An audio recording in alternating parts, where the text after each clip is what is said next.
Dobar dan, dobrodošli. Danas sam evo tu u Primotroniku.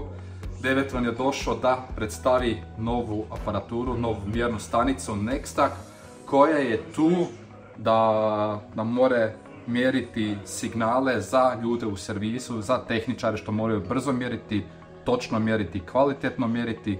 Svako današnji dan ima laptopa i moguće je mjeriti sa ovom našom mjernom stanicom. More se više stanica spojiti, mjeri do 100 V napona i napravljeno za tehničare.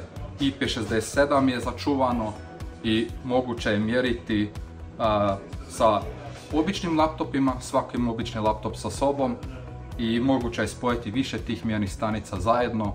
Mora biti 100 metara od laptopa odvojeno, tako da se mora u miru mjeriti, dok je ovo kod nekih mašinerija ili nešto sličnoga.